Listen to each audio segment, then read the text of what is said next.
So, is it a historical collab or an overhyped money grab? Before we get into that, welcome to the Disc Golf Show. My name is Nick, and this is episode 27 of the 2026 season. As always, this show is brought to you in part by our local pro shop, Final Nine Sports. They have 2 locations in Northern California, one in Orangevale and one in Rockland. Always support local if you can. However, if you're unable to find what you're looking for at your local pro shop, we've got a remedy for that, and that is Disc Golf Deals USA. Go to discgolfdealsusa.com/discgolfshow. Save 10% off of your entire order. Some exclusions do apply, but those savings add up as you order more and more. So save while you can. As always, guys, we like to start off with good news, right?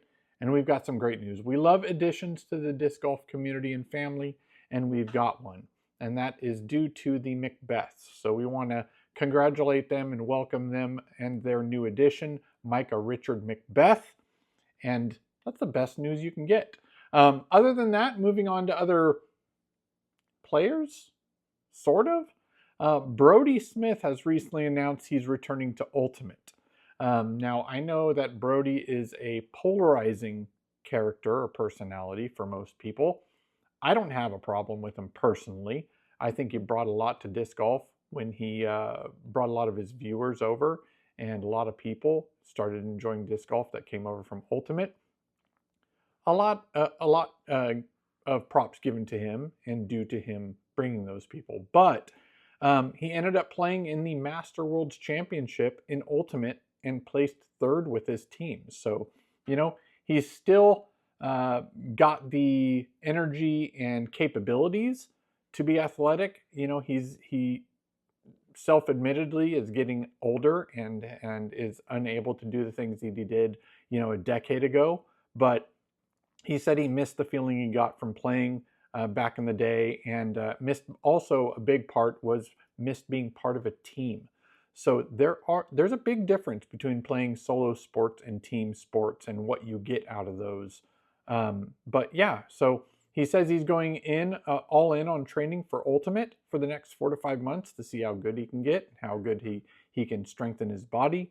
And you know, I never understood the hate. I can understand the dislike of somebody's personality because it doesn't mesh well with your own.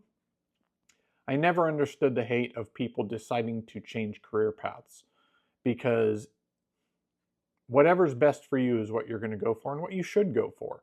So if it helps you out for a few years, if it helps you out for a decade, whatever that path that you want to go down is your right to go down, and you should be able to respect people's choices. And for the people who thought that he came to disc golf for money grab, I don't know what you're talking about. I don't think there's the money. There's other avenues that he could have gone that he could have made more money. So either way, we wish him the best. Obviously, it's an easy move because he's sponsored by Discraft, and Discraft is a big supporter of Ultimate. So easy transition for him. Not only that, plus his history with Ultimate. So shout out to Brodie, and we wish him the best in his Ultimate endeavors. Some information related to the National Amateur Disc Golf Tour, or the NADGT. They have announced a disc golf trade show, and we know of these because of Disc East and Disc South. This one could be competition for that. It's to be held around the time of the end of the season event for the NADGT, and that will be October 26th to 27th. It will be held at the Palmer Events Center, downtown Austin, Texas. It's expected to draw more than 100 vendors, along with manufacturers, retailers, and innovators across the sport. It will include some seminars, hands-on clinics, exclusive product releases, food vendors, and then pros, including Gannon Burr and Paul Ulibarri, and I'm sure there will be more there. So if you're in that area around October 26th and 27th, if you're going to be down there for the NADGT championships, then attend that. Enjoy it while you're there. It does, again, sound like competition for Disc South, but I believe that's closer to, I know that's in the off season and more, I believe, towards the beginning of the year. So maybe it's not as much of competition, but just a new expo for people to attend. During that time, they'll be holding some competitive events. October 24th to 25th, there will be the amateur doubles, which is an A tier. It's a bring your own partner, and it's a chance to qualify their 2027 USDGC doubles, which is super awesome. There will be the Directors Cup, and that's for TDs across the country. And then they will also be holding, say, some competitive events for MA4 and FA4 divisions. And this will be the first year that they'll crown some champions in those divisions. So shout out to them. If you are looking to attend and be a retailer, or if you're a manufacturer or investor in this event, you can contact Trevor.Smiley. It is Trevor.Smiley at NADGT.com. Link for that email will be down below. And if you want to be a spectator for this, tickets will be at NADGT.com. So check those out.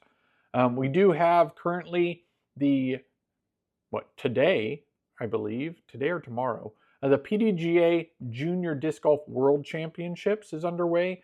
13 countries are being represented. 433 players will be competing at this event. The available divisions will include MJ and FJ, 18 and under, 15 and under, 12 and under, 10 and under, and 8 and under. The minimum age requirement for this major is 8 years old.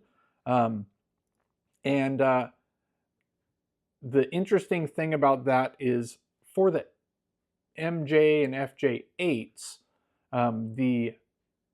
with that division, you can be younger than 8 and play in that division. So it is odd that you have an MJ FJ 8, but you aren't allowing people that aren't younger than that. Because the issue being that there are a couple young female players, namely Sophie and Lizzie, that are unable to play in FJ8 even though they lead points in the FJ08 division. Just because they're 7, they will not be turning 8 till next year. I don't think that's fair. If you're able to compete in those divisions, then you should be able to compete in the major for those divisions. One of the things that one of the parents was told is that that's our policy and we won't change it. That's a bit unacceptable. You got to look at this event as the whole and the competitors. You want these players to be involved. You want more female players involved, and you're setting roadblocks, which does not make sense. Obviously, these are things that will be addressed moving forward, I'm sure, but if you, for an FJ8 division, you can only be 8 years old. That does not make sense at all. So you guys need to fix that. Moving on, another good event is the 2026 MVP Open and with OTB. The tickets have been restocked, so all tickets, if you are wanting to attend that event, go check those out and get your tickets while there are more available. At the beginning of the episode, we talked about this a little bit. We teased it. The Innova and Discraft announcement, the collab. There's a lot of people stating that this is just a money grab. It's obviously can be seen that way. There's no way, and Ulibari's chimed in on this as well on some of the posts, but in the past, there is no way that Innova and Discraft would have done any type of collab. So the fact that that is something that's available this year for Worlds, 2026 Worlds, that they've put together, kudos to them for working that out. Everybody was hoping and would have expected, or they expected / hoped, the possibility of a blended mold between the two companies or something like that. Maybe a Rock and a Discraft plastic or a Buzz and an Innova plastic. That would be a little bit more involved because then you're releasing your mold to a person or your plastic mold mix recipe to a person. And I don't think that that's something that would be available either way. So for you, what do you think? Did the teaser live up to the hype? Or do you think this is just a money grab? I think it's a good look at the future. Hopefully more things like this where these larger manufacturers can come together and support each other and create some buzz. No pun intended. Some pun intended. Yeah, I can't be mad at it. I think it's neat. I think it's definitely going to be a collector's item for those that purchase it and hold on to it. But let me know, what do you think? Did it live up to the hype, or did you think, will you even be looking into it? Let me know. As for the most recent big event, we had the All-A Open. For FPO, Holland Handley actually took an early lead by 3 strokes after round 1. She did have a rough second round, while Evelina caught on fire and ends up finishing round 2 with an 8-stroke lead going into the final round. With Evelina's evolution in her putting, that 8 strokes is important because she has very strong putting these days, and that isn't an issue with the other competitors going, oh, well, she could mess up and there's a strong likelihood of me being able to catch up. Yes, people can have rough rounds, but again, with how she's playing, 8-stroke lead going to the final round, that is a tough hurdle to overcome for all the other competitors, and they did not do so. So Evelina gets a dominating win. Ended up winning by 15 strokes over second place, which was tied between Julia Forrest and Holland Handley. And on that final round, Evelina actually birdied the whole front 9. So there was absolutely no way somebody was catching her at this event. So shout out to Evelina for the All-A Open victory. Moving on to MPO, we had favorite of the show, Silas Schultz shot a 12 down in round 1 to come out in the lead. Again, kind of like Holland, he had a slow round 2 and allowed Isaac and Cole Redolin to pass by him, as well as a few others, to jump into first. So Isaac and Cole led tied for first after round 2, and going into the final round, right behind them, Wysocki was there, Heimberg, of course, which has been in the running almost at every event this year. And Wysocki was able to push through to take the win. So he held off Heimberg and Redolin, who ended up tying for second. And along with that, Isaac, you've probably seen the clip of his putt where it was dead center, great putt, but it spit out. He ended up finishing tied for 5th with AB. So as rough as his finishing round was, he still finished in top 5. I believe that the issue on his putt on that basket was the interchains, the way the interchains are formed. So the interchains on that basket have a grid pattern. So they're all squared up, right? I believe what happened from the side view when they reposted it and slowed it down, it looks like that grid cradled the disc coming in and held it and then pushed it right back out.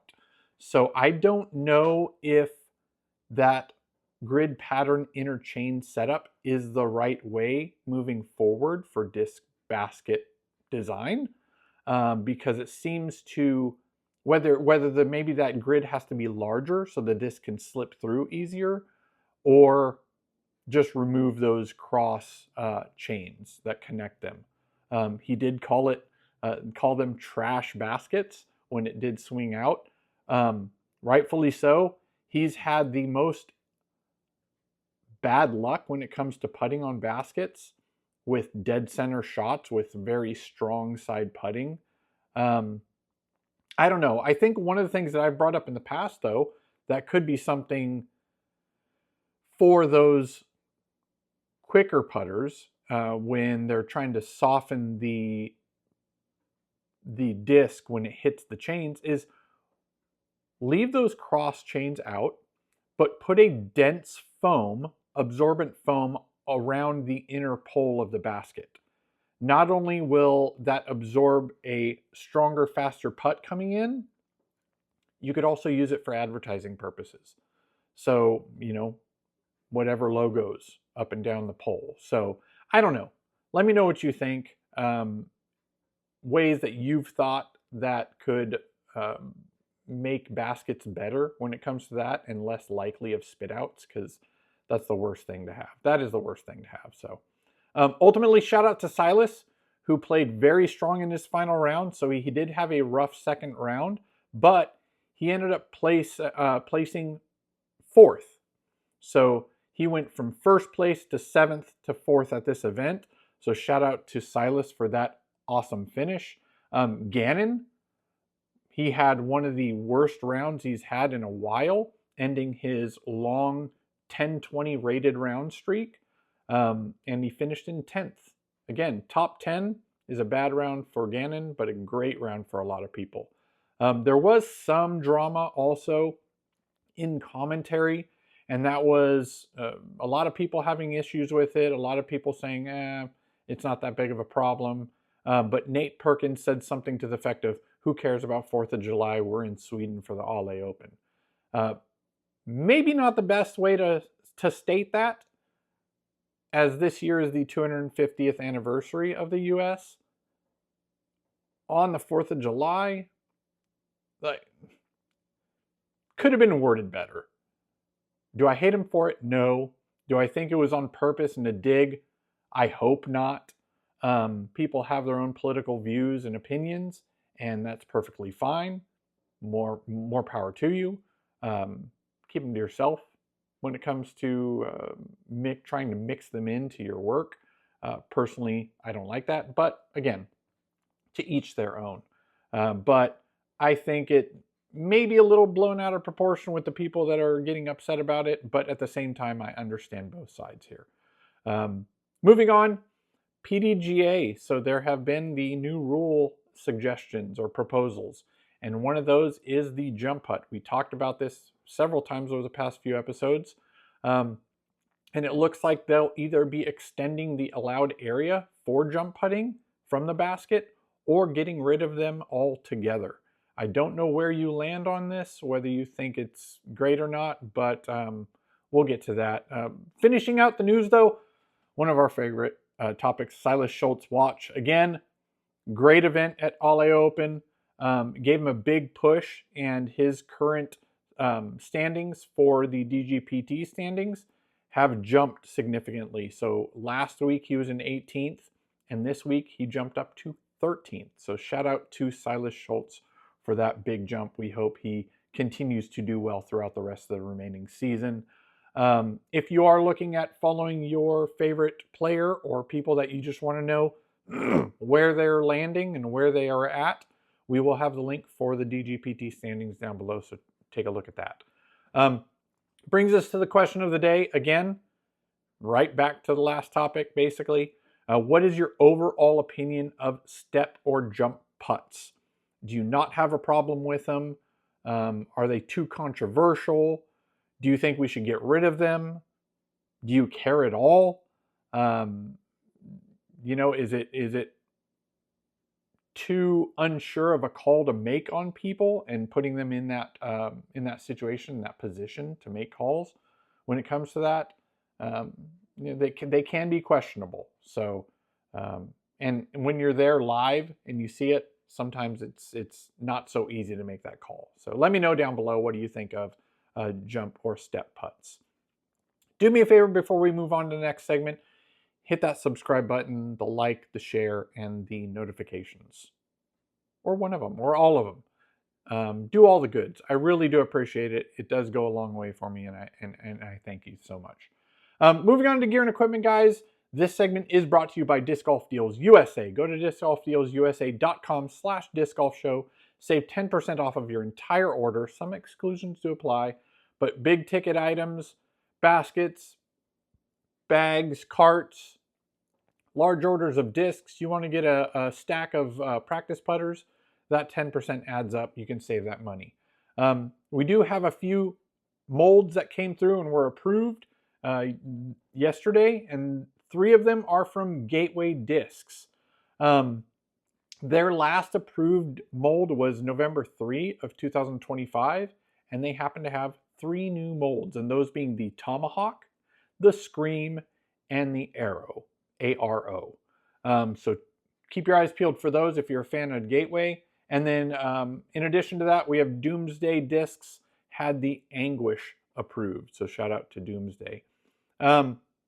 Recent and upcoming releases, we do have a few here. Discraft had the Terminator, which was available as of July 3rd.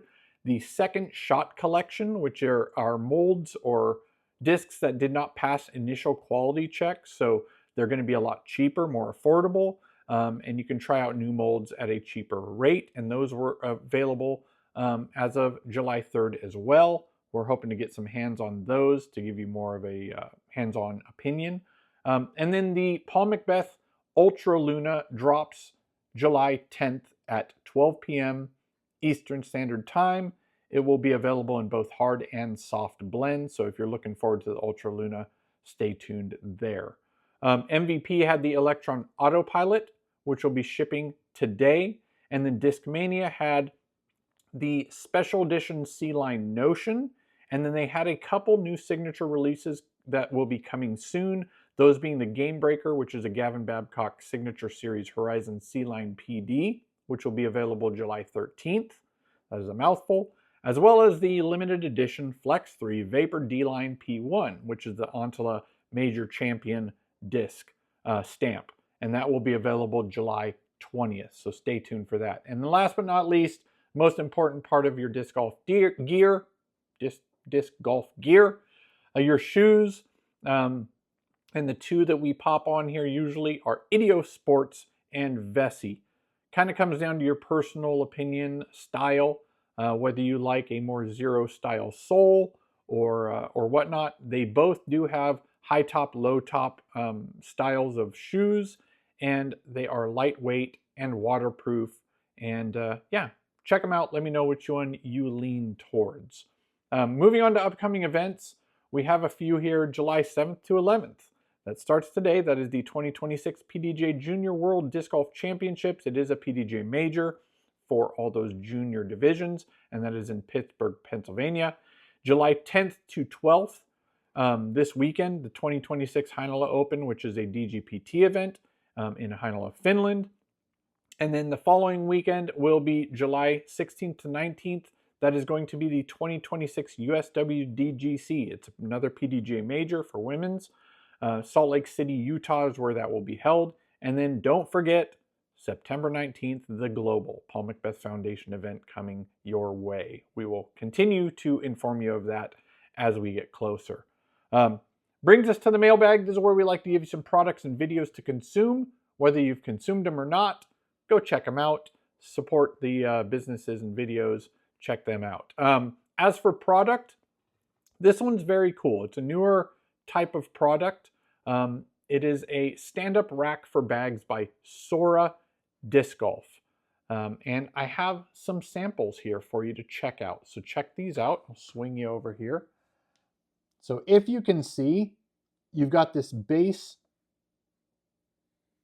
for your discs, and each one of these are different. You've got putters. You've actually got oversized putters that they have, normal putters, ones for mid-range, and the cutouts and the 3D printing for drivers and all that. They come in different layouts. The standard pack will come for $40, $39.99, and then you can get them individual as well. So we've got some samples there. So we've got the overstable putter, and you'll see on the side, overstable putter.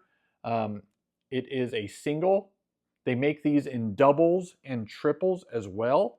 And then you've got the normal putter, so it has the P on there.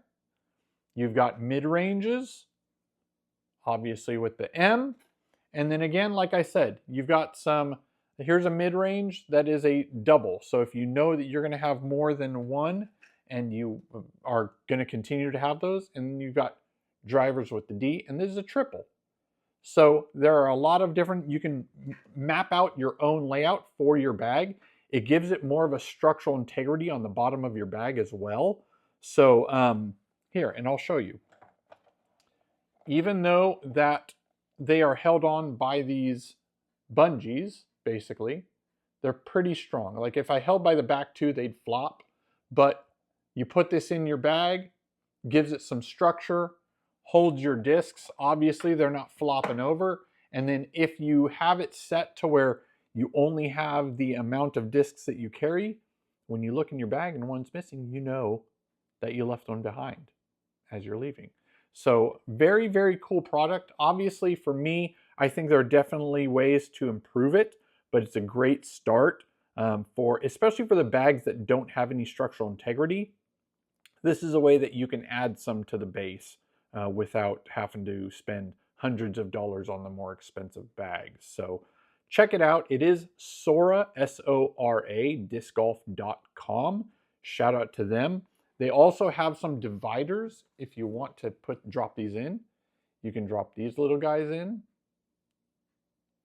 And you can split up your mid-ranges and your molds and your types of discs that you want to split up, whether they're lightweight, your putters, your mid-ranges, all that stuff. You can also get some extra strings in case you want to swap out some, maybe you have two setups and you want to swap them out easily so you don't have to take it apart and put it back together. Either way, go check them out. Sora Disc Golf, very cool product that the ingenuity was is great to see, and shout out to Sora Disc Golf for sending us some product. And if we get some more, even if we don't get some more, we'll let you know about some news about Sora. Very cool. Go check them out. SoraDiscGolf.com. S-O-R-A. As for the video, big fans of the new Out of Production podcast with Terry Miller and Nate Doss. This most recent episode 3 is with Steve Dodge. And I highly suggest to go check this out. He talks about how the Disc Golf Pro Tour almost never happened. A lot of behind the scenes information from him and what he went through trying to get this going. Some of the reasons why he decided to put together the DGPT back in the day. Very, very cool interview. And not only that, we had him on our show back in the day, early years of the Disc Golf Show, and he was a very enjoyable guest co-host. And we always wished him the best and supported however we could. So go watch that video. We'll have the link for that down below. Brings us to the end of the show, guys, where we can give you some ways you can save some money. If you're in the market for a bag, go to Upper Park Disc Golf. Use code DiscGolfShow. Save some money there. You can go to Buckets DG, who was the sponsor of the mailbag segment, and you can use bucketsdg.com. Go use Disc Golf Show as the code and save 10% off of your order for clothes there. Lightweight, very comfortable long sleeve and short sleeve shirts. And big shout out to Disc Golf Deals USA. Always go to discgolfdealsusa.com/discgolfshow. Save 10% off of your entire order. And big ticket items, yes, some exclusions do apply, but those are usually brand new molds from specific manufacturers. But you're looking for a practice basket in the backyard, a new bag, cart, Zuka cart, a large order of discs. Save that 10%. It adds up. So shout out to Disc Golf Deals USA. And last but not least, shout out to our local pro shop, Final Nine Sports. If you're in Northern California, go check out one of their locations, either Orangevale or Rockland. Always support local if you can. If you have any suggestions you want me to include in an upcoming episode, feel free, email me at discgolfshow@gmail.com. More than happy to spread the word of any information or events that you have that you'd like to get out there. Hit that subscribe, the notifications, the like, and the share, all the goods. I really do appreciate it. I hope you have a blessed day, and I will see you next week.